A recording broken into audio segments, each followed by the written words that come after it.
এই পশ্চিম বাংলায় কোনো সমস্যা হলে একটা নওশাদ যদি কথা বলতে পারে, তোরা এতগুলো মিলে কি ঘাস কটলি, সেটা আমাদের দেখার দরকার আছে না নাই? জনগণ দেখার দরকার আছে না নাই? তো সেই জায়গাতে আমাদেরকে এই খবরটাও নিতে হবে, এই বিষয়টা আমাদেরকে জানতে হবে।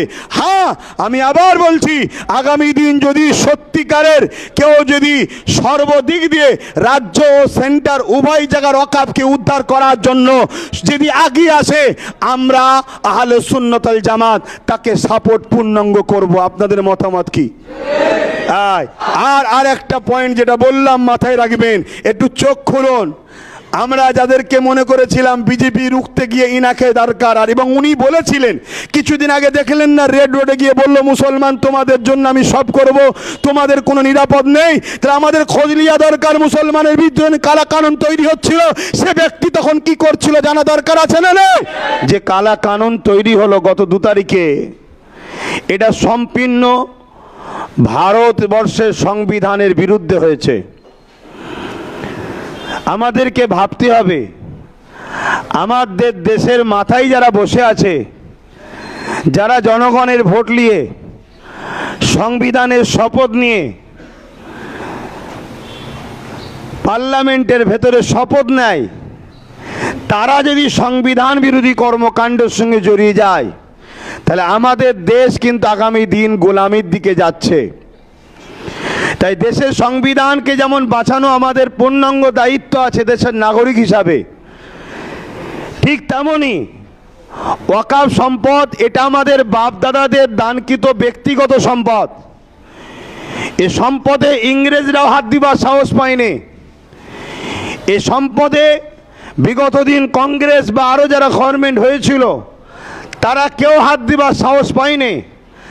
আজকের এই কেন্দ্রের ফ্যাসিবাদ জালিম মোদী সরকার সংবিধানকে বুনাগুল দেখিয়ে জোর করে মসজিদ মাদ্রাসাকে ভেঙে দিবার জন্য এবং মুসলমানদের ওয়াকফ সম্পত্তি, কবরস্থান, ঈদগাহগুলোকে কর্পোরেটর পুঁজিপতিদের হাতে তুলে দিবার জন্য আজকে যে ঘৃণা চক্রান্ত করেছে, যে বিল পাস করিয়ে তারা নিয়েছে, তারা হয়তো হলের মধ্যে, ঘরের মধ্যে সংখ্যা গুরু দেখিয়ে বার করে নিয়েছে, কিন্তু আমাদের ঘরে রাজপথে এবং নিজ এলাকার মসজিদ মাদ্রাসা রক্ষার জন্য আমাদের জীবনের শেষ নিঃশ্বাস পর্যন্ত, রক্তর বিন্দু শেষ থাকা পর্যন্ত শরীরে আমাদেরকে এই কানুনের, এই কালা কানুনের, এই সংবিধান বিরোধী আইনের বিরুদ্ধে আমাদেরকে লড়াই করে সংবিধানকে যেমন বাঁচাতে হবে, তেমন আমাদের মসজিদ মাদ্রাসা, কবরস্থান, ঈদগাহ, খানকা, আমাদের ঐতিহ্য, মুসলমানের সম্পদ, ভারতবর্ষের বুকে আমরা যে আছি, এই যে ঐতিহ্য, এটাকে বাঁচাবার জন্য আমাদের ঘরে সর্বদিক দিয়ে লড়াই করতে হবে। এতে আপনারা কি প্রস্তুত তো নাকি? জোরে বলুন, প্রস্তুত তো নাকি? আমরা যেমন দেশের জন্য কথা বলবো, দেশের জন্য জান মাল প্রয়োজন যতটা হবে সবটাই কুরবান করব, করেছি, আগামীতেও করব। মানুষের সেবায়, মানুষের জন্য, মানুষের হয়ে নিজেদের জীবনকে আমরা লাগাবো। কিন্তু মনে রাখবেন, দেশ ও মানুষকে ভালোবাসার শিক্ষা দিচ্ছে আমার ধর্ম ইসলাম। অতএব সেই ইসলামের প্রপার্টি, ইসলামের সম্পদ মসজিদ মাদ্রাসার উপরে যদি আঘাত আসে, তারা হয়তো সংখ্যা গুরু দেখিয়ে, তাদের এমপি বেশি দেখিয়ে জোর করে ঘরের মধ্যে আইন পাশ করে নিতে পারে, কিন্তু এই আইনকে বাস্তবে লাগু আমরা ভারতীয়রা সংবিধানকে সামনে রেখে হতে দেব না। এটা আমরা অঙ্গীকারবদ্ধ হচ্ছি, তাই তো নাকি? তার জন্য আমাদেরকে সংবিধানের দায়রার মধ্যে থেকে, সংবিধান যেভাবে আমাদেরকে পাওয়ার দিয়েছে, সংবিধান যেভাবে আমাদেরকে অধিকার দিয়েছে, সংবিধান যেভাবে আমাদেরকে ক্ষমতা দিয়েছে, সেইগুলোকে সামনে রেখে আমরা সম্পূর্ণ ক্ষমতাকে প্রয়োগ করে হয়ে সংবিধানকে যেমন বাঁচাবো, সংবিধান বিরোধী যে আইন তৈরি করেছে কেন্দ্রের ফ্যাসিবাদ মোদী সরকার, সেই আইনকেও আমরা প্রতিরোধ করে দেখাবো ইনশাআল্লাহ। বিগত দিনে কৃষক ভাইদের বিরুদ্ধে কালা কানুন তৈরি হয়েছিল। কৃষক ভাইরা হরিয়ানা থেকে শুরু করে একটা রাজ্য থেকে, বিশেষ করে বিহার, হরিয়ানা, কি বলে, পাঞ্জাব থেকে শুরু করে আজকে সে কালা কানুনকে কেন্দ্র সরকার প্রত্যাখ্যান করতে বাধ্য হয়েছে পুরো দেশের। এটা শুধু মুসলমানের ব্যাপার নয়। একদিকে যেমন মুসলমানদের অকাপ সম্পত্তি ঠিকই, কিন্তু মনে রাখবেন, সমাজকে বুঝান এটা সংবিধান বিরোধী হচ্ছে। তো সংবিধান তো মুসলমানের যতটা, হিন্দুদের ততটা, খ্রিস্টানের ততটা, প্রত্যেকটা ভারতীয় মানুষের দায়িত্ব সংবিধানকে বাঁচানো। আর এটাও মনে রাখবেন, আমরা অনেক তথ্য বার করছি। আপনারা যাদেরকে ভেবেছিলেন যে বিজেপিকে রুকার জন্য অমুক অমুককে দরকার আছে, তারা ওই দিন বিধানসভায়, পার্লামেন্টে যে কি করেছে, এটাও আমাদের দেখার একটু দরকার আছে না নাই? কথা বলুন, দরকার আছে না নাই? তাই কে কে হাজির ছিল, কে কে হাজির ছিল না, যারা হাজির ছিল কি বক্তব্য দিয়েছে, কি কথা বলেছে, এটা আমাদের দেখা দরকার আছে না নাই? কেউ যদি বলে সংখ্যা ওদের বেশি, আমরা কি করব? মনে রাখবেন, জনগণ অনেকে বলছে যারা হাজির ছিল না বা সংখ্যা বেশি দেখে সরে গিয়েছিল, তাদের ব্যবস্থা জনগণ পাবলিক নেবে। প্রয়োজন হয় পাবলিক আগামী দিন জুতো পর্যন্ত ছুটবে, এরকমও খবর পাওয়া যাচ্ছে। কেন?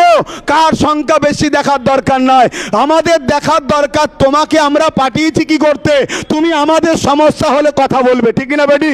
এই পশ্চিম বাংলায় কোনো সমস্যা হলে একটা নওশাদ যদি কথা বলতে পারে, তোরা এতগুলো মিলে কি ঘাস কটলি, সেটা আমাদের দেখার দরকার আছে না নাই? জনগণ দেখার দরকার আছে না নাই? তো সেই জায়গাতে আমাদেরকে এই খবরটাও নিতে হবে, এই বিষয়টাও আমাদেরকে জানতে হবে। হ্যাঁ, আমি আবার বলছি, আগামী দিন যদি সত্যিকারের কেউ যদি সর্বদিক দিয়ে রাজ্য ও সেন্টার উভয় জায়গার ওয়াকফকে উদ্ধার করার জন্য যদি এগিয়ে আসে, আমরা আহলে সুন্নাত ওয়াল জামাত তাকে সাপোর্ট পূর্ণাঙ্গ করব। আপনাদের মতামত কি? আর একটা পয়েন্ট যেটা বললাম মাথায় রাখবেন, একটু চোখ খুলুন। আমরা যাদেরকে মনে করেছিলাম বিজেপি রুখতে গিয়ে ইনাকে দরকার, আর এবং উনি বলেছিলেন কিছুদিন আগে, দেখলেন না, রেড রোডে গিয়ে বলল মুসলমান তোমাদের জন্য আমি সব করব, তোমাদের কোনো নিরাপদ নেই। তাহলে আমাদের খোঁজ লিয়া দরকার, মুসলমানের বিরুদ্ধে কালা কানুন তৈরি হচ্ছিল, সে ব্যক্তি তখন কি করছিল জানা দরকার আছে না নেই?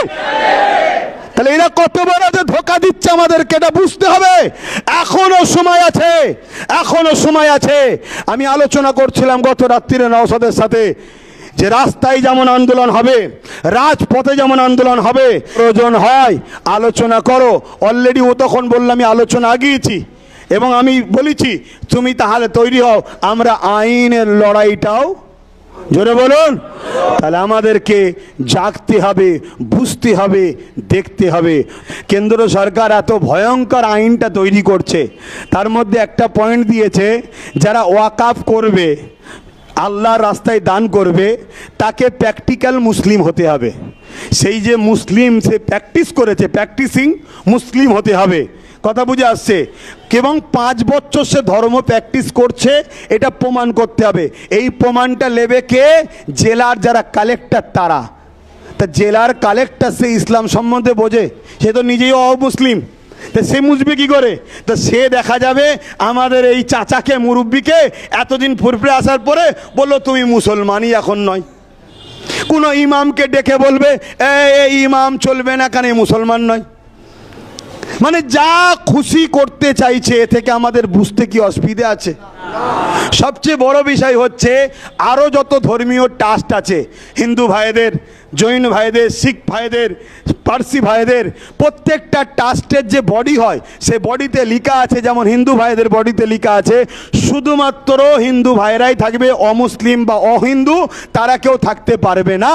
তাহলে ঠিক ওয়াকফ সম্পত্তি তো এটা হওয়া দরকার আছে না নাই?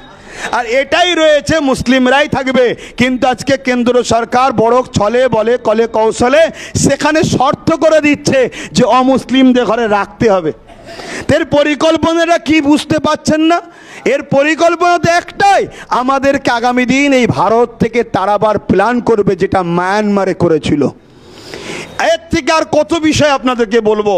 তাই এখনই সময় আছে, আমাদেরকে সংগঠিত হতে হবে এবং আমাদেরকে এই কালা কানুনের বিরুদ্ধে বাতিল করার জন্য প্রতিটা গ্রামগঞ্জে অঞ্চলে প্রতিটা নিচু তলার মানুষ সবাইকে বুঝাতে হবে, সবাইকে জানাতে হবে, সবাইকে সজাগ করতে হবে। কথা বুঝে আসছে? অনেকে বলছে যে অকাপ জায়গা, এয়ারপোর্ট আছে অকাপ জায়গা, রেল আছে অকাপ জায়গায়, বিভিন্ন অফিস আছে অকাপ জায়গায়, বিভিন্ন কি বলে সরকারি দপ্তরে অকাপ জায়গায়, অতএব সে কোনো সরকারের। আরে আমরা অস্বীকার করছি কোথায়? দেশ আমাদের, দেশ আমাদের, দেশের সম্পদ আমাদের, সবটা থাক না, কিন্তু ওয়াকাফ ওয়াকাফ বলতে হবে, ঠিক না বে ঠিক গো? সেটাকে কিন্তু তুলে দিবার প্ল্যান করছে। আর খুব ভালো করে শুনবেন, আমি আর একটা তথ্য আপনাদের বলে যাই।